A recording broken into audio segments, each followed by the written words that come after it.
mereka tidak tidur di dalam syurga.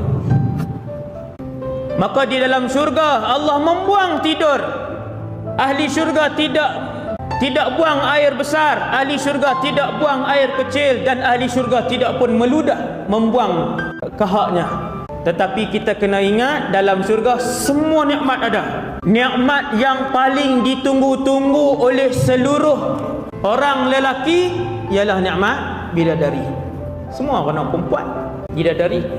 Nabi cerita dalam hadis riwayat Imam Bukhari dan Muslim, setiap ahli syurga masuk ke dalam istananya ada 2 bidadari. Yang ni hadis sahih.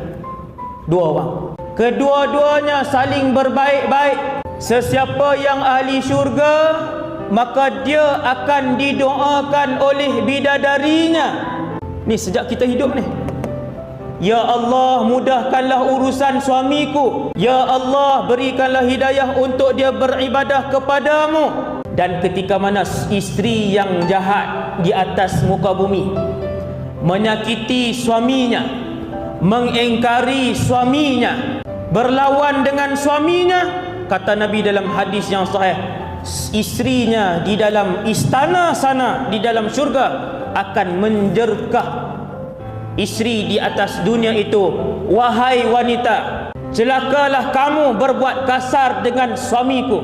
Tengok tuan, bakal isteri di sana, bakal isteri di sana dah marah dah. Bakal isteri di sana dah marah dah. Yang diciptakan oleh Allah, wanita-wanita yang tidak ada ibu, yang tidak ada ayah, diciptakan oleh Allah seperti Allah menciptakan Adam alaihissalam. Kita terima.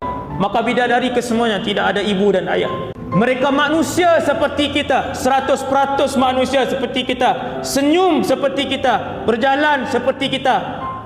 Persamaan di antara kita dengan bidadari ialah kedua-duanya, yang suami tadi tampan, yang isteri tadi cantik, mereka hidup selama-lamanya, mereka tidak mengeluarkan peluh pun di dalam syurga. Nabi bercerita bahawasanya orang-orang lelaki bersama berjima dengan isteri-isteri mereka.